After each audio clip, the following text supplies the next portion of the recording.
Hi, Joe Cerrone. Al Rosen. Welcome to CAD 107, Intro to 3D Printing, in our weekly Zoom classroom meeting. This week, we're going to be creating a small box, Project 10. And we're also starting to do a little bit of personalizing these with some logos as well. So we have our main splash page, and if we look at the main splash page and we look at the lecture material, we're looking at our textbook and 3D printer workflow and software. As we go and we start to work with 3D printers, we're designing the parts using CAD, then we're bringing them into the slicer, which is our Dremel Digisoft slicer, and then we're printing them on our 3D printers. And so here's our CAD, and here's our slicing software, and then here's a camera pic of the printing process. And so what we're doing is we're creating these 3D models. And the textbook does a really great job of kind of explaining how the process works and a number of other things within it. Things like being able to scan objects in, being able to work with the slicing software. And so here's our Dremel Digisoft slicer. Allows us to simulate the print. And then once we have that layers simulated, we can then go through and work within the settings. And as we've been working with the feedback for the students, I've been enclosing the print screens and showing you how we're making these different parts. Things like build plate adhesion, like this brim. What tends to happen with some of the parts is that as you print them, the material cools and starts to lift off the plate. And so by putting a brim on it, it will keep it stuck to the plate better, and you don't get these little lift off things. And so you have these different build plate adhesions that we will go through and use. And so this is just tying things into the textbook as far as being able to work with our 3D printing software and our slicing software, and then tying those things into the textbook.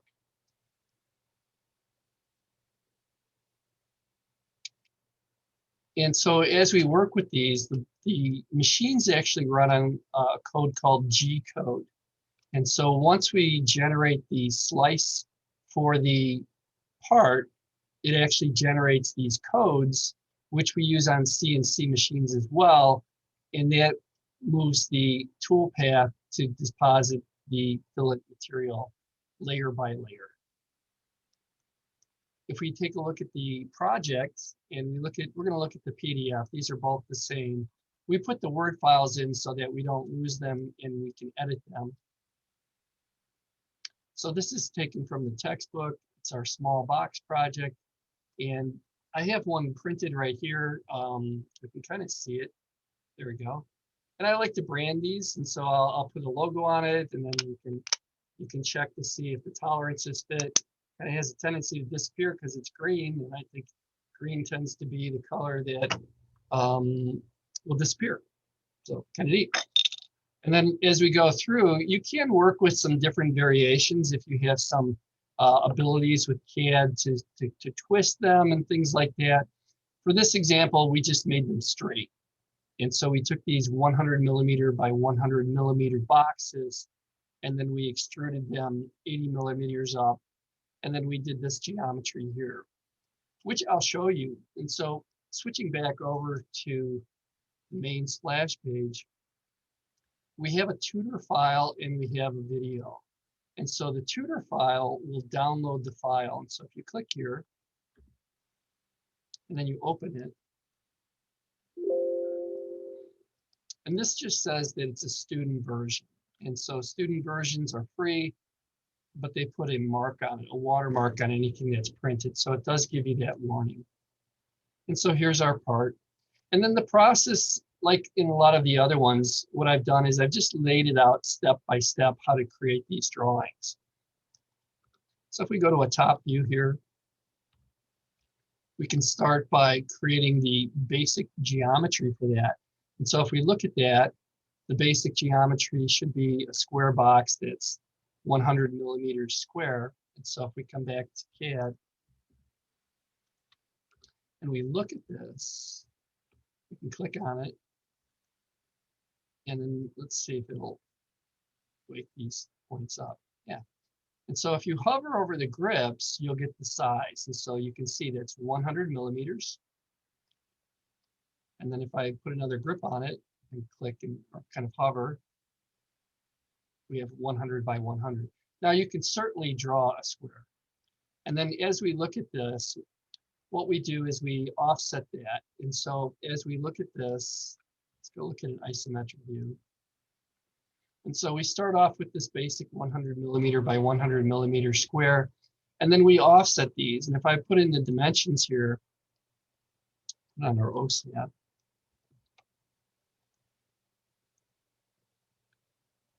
and the dimensions are really small, but we have a 5 millimeter lip that goes around. And so you can offset this outside rectangle 5 millimeters, and then another 5 millimeters, I believe. And so if I go and I take another quick measurement, and you don't have to use a dimension, you can use the measure tool, and you can just measure distance. And so I can say measure from here, and then I'll measure it to here, and you can see it's a 5 millimeter offset. And so we create these different boundary shapes. And then once we have those, we can then go ahead and model the geometry by using press, pull, and extrusion techniques to bring those things into our forms that you can see here. Rather than make a whole new video, I'll just direct you to the one that we already have. And so here's my video tutorial. You can click on that. Which you did a great job on, Joe. Sometimes they work out pretty good. Sometimes they're a little more. And so as you can see, we've gone through and we started this one on the print screen. And then as we go through it, this is a really quick video. It kind of goes through how to create it, the dimensions, and then here's the production process.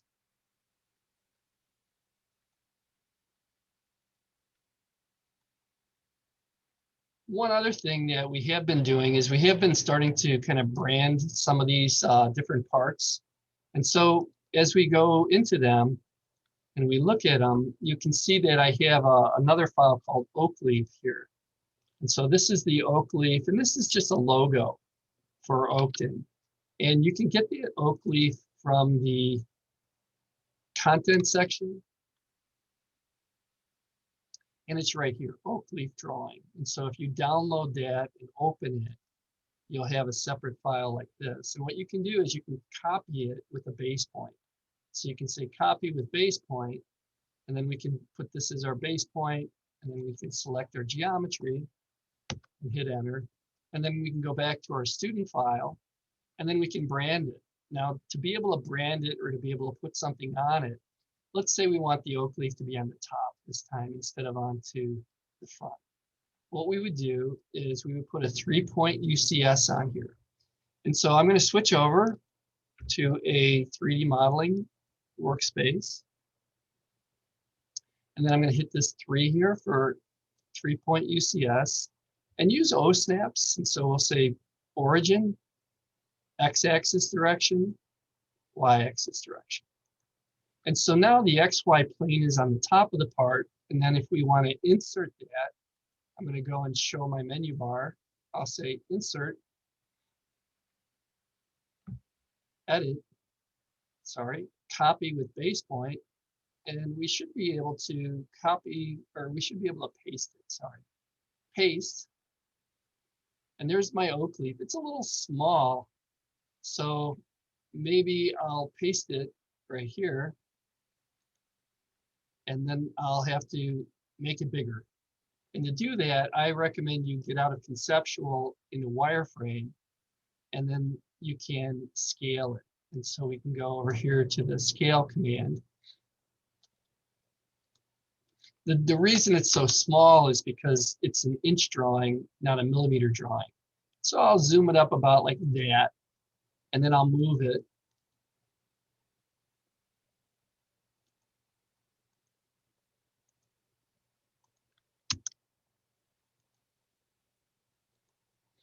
And if I go back to the top view, I can maybe get a better perspective on it, where the middle is.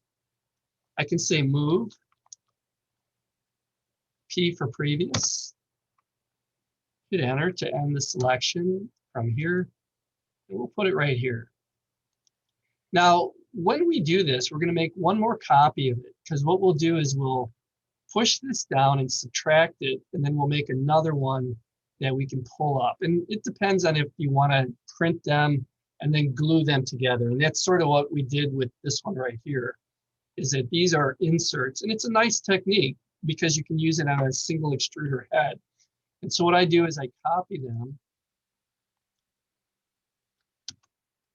over to the side, and then I go and I press pull it. And so what I would do here, hopefully, I'm going to shift mouse click, and oh, it's on the bottom of it. So I'm going to have to move it. And so I'm going to move it.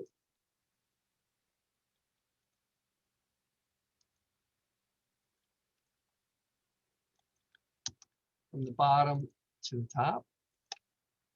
And then I'm going to, let's just extrude it. I have a feeling if I push pull it, it might not work. So I'm going to say extrude, and I'll extrude. Well, let's try it. Press pull, click. Oh, it's going. It's going to go work. So let's go and make this green. We'll go to the leaf layer, and then we'll go press pull, click, bring it down. I would say let's go 1 millimeter, like that. It's a little shallow, but it's not bad. And we can do the same with this. Click on it, go down, 1, enter. Click, go down, 1, enter. Click, go down, 1, enter. Click, go down. Whoops, undo that one. We undid all of it. So we'll show the same technique with extrude. Extrude, click on all of them.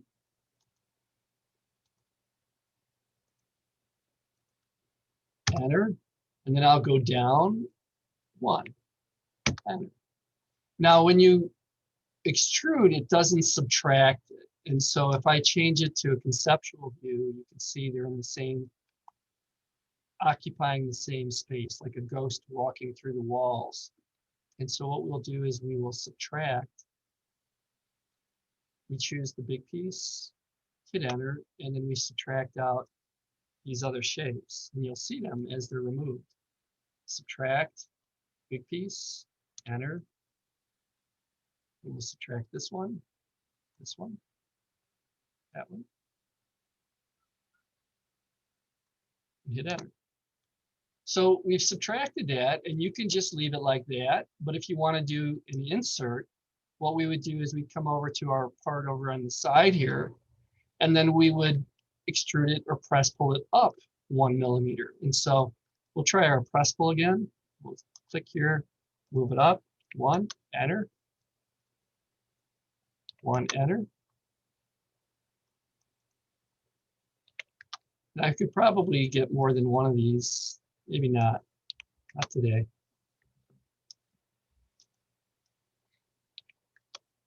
And if you're using SolidWorks, you can also import this oak leaf sketch into the SolidWorks, and I can show you how to do those as well. And so that's the oak leaf insert.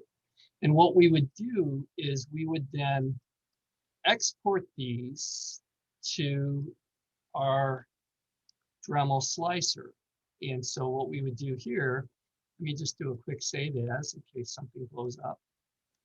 And when you save these, the XX is where you would put your initials. And so I'll put my initials here, and then I'll navigate to where I keep my CAD 107 stuff, and I'll hit save. And then I'll export. Export.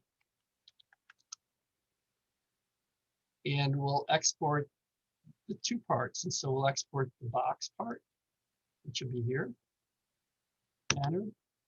And then we'll do it again. And we'll call it oak leaf. And then we'll have to go and select these. Then we go to our slicing software and we open that.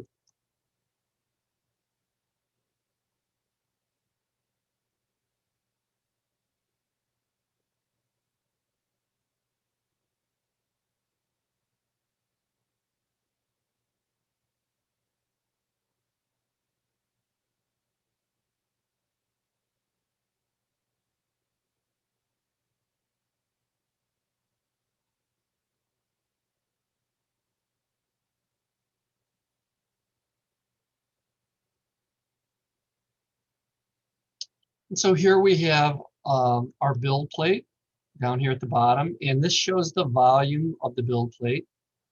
And what we would do is we go here to File, Open. And so I would open this file. I have to see where I put it. So when I exported these, it'll show me where they went. And so they went to my 107 directory. And I typically have been putting them in last semester's folder, so it doesn't match up with 2021. That's fine. And then we'll go to our 2020 CAD 107. And so here is the top. We can open that. And there it is. And what I would do is I would probably, it depends. Since the bottom is hollow on this, I would flip it over 180 degrees.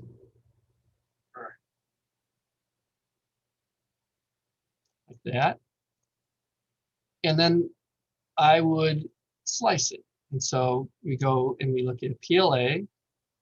What quality means how many millimeters the layers are. We're going to leave it at low quality. It tends to print fastest. And let me just get out of that because I didn't make any changes to it. And what we do is we prepare it. And so by preparing it, we can then view the layers.